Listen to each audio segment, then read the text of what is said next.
Hey guys, Mr. Lowell here, going to give you a crash course in 7th chords. So you'll notice that I just have a regular old triad, just a plain old C major triad, nothing special, but now we're going to spice it up a bit. And voila! That orange note right there, that new one, that is how we make a 7th chord. We just stack thirds. So, difference between 7th chords and triads is that 7th chords have 4 notes and triads have 3. So, always know that when you see 4 notes stacked on top of each other, that is a 7th chord. So, we're going to go on to see the different names and types of 7th chords.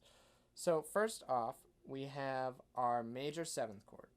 So this is, we're going to start here, C major 7, here's an example, and you'll see that we have a major third, major 7. So we're going to start with C, go up a major third to E, and then from C again, we're going to go up a major 7. This is, you'll go by your scale, because we're in the key of C, and go all the way up to B. So the notes in a C major 7th chord are C, E, G, B. Boom. One down. Now, we're going to go on to the dominant 7th chord. This is just a plain old 7, right?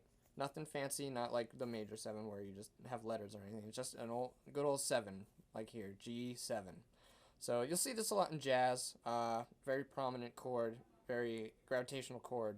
Works well with the tonic. So, this is made up of a major third and a minor 7. And this is going from G. So you start with G, go up a major third, B. Start with G, minor 7, F. So your G7 chord is going to be G, B, D, and F. Boom. 2 down. There are only 5 types, so we got 3 more to go. Now, this is one of my favorite chords, the minor 7th chord. So here we have the example D minor 7, just like in Uptown Funk. So, we have a minor third and a minor 7. 2 minor intervals, both starting on D. Now, if we're in the key of D major, we're going to start with D, go up a third, so you're going to be at F sharp. You're going to lower it because of it being minor, so you're going to have an F natural instead. Now you're going to go from D again, go up a 7th. It's going to be C sharp. Since it's a minor 7, we're going to lower it to C natural. So your D minor 7 is going to be D, F, A, and C. Brilliant. Now we are going to go on to our half diminished 7. This one's a little funky. The symbol for it is just a circle, slash through it. Boom. That's it. And our example is a B half diminished 7th. So we're going to do the same thing. We're going to go key of B, 5 sharps, B major. Then we're going to go up a third. And our third's going to be D sharp. We're going to lower that, make it a D. Go from B again, go up a 5th. This is the key part in the diminished, half diminished and fully diminished chords, is the 5th. The 5th changes. All the others, it was the 3rd and 7th. So now we go up a 5th from B, F sharp. Now we're going to lower it and make it an F natural. I'm going to go from B, go up a 7th, A sharp, lower it, A natural. Perfect. So our B half diminished 7th is going to be B, D, F, and A. Now, those are the notes all stacked up. Last but not least is the fully diminished 7th chord. You have this big full circle with no slash through it. You're not cutting it in half. That's how I think of it.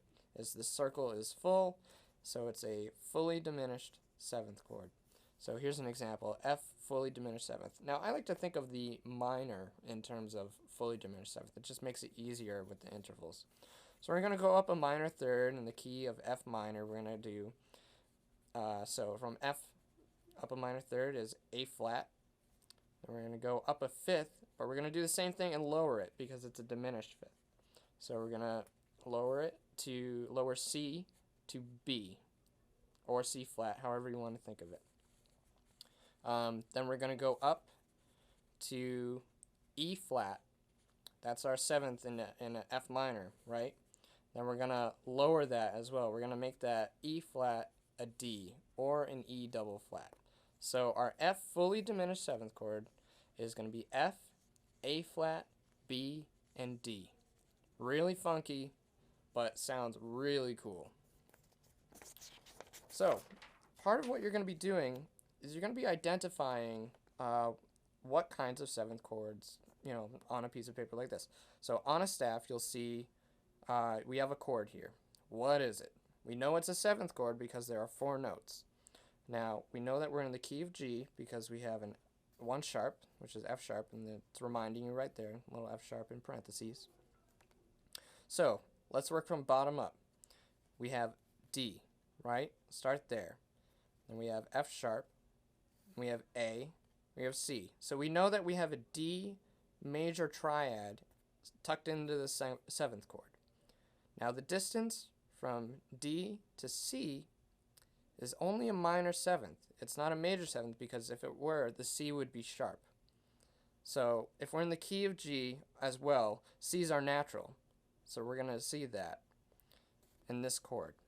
So we have what turns out to be a D dominant 7, which is D, F sharp, A, C.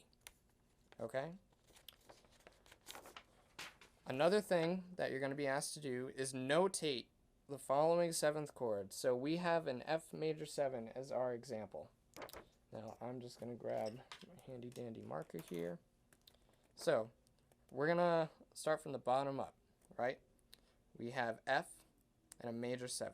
So I already know that I'm going to stack 3 notes on top of F. So I'm going to do that right now.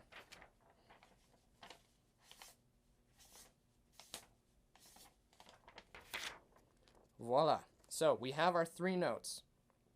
Now we have to determine if these 4 notes stacked up are indeed the chord that we're looking for. So we're going to go look at our first interval, which is a third away from F. So we have F to A. That's a major third. That checks out there. Next thing to look at is the new note on top. So we're going to count the distance from F to E. That's going to be a 7th. So in the key of F, E is natural. Key of F major, E is natural. So this is going to in turn be an F major 7th chord. So voila, there you have it. Didn't have to do anything extra to it. Nothing. This is what it looks like when you notate out an F major 7th chord. So thanks a bunch for tuning in, and best of luck.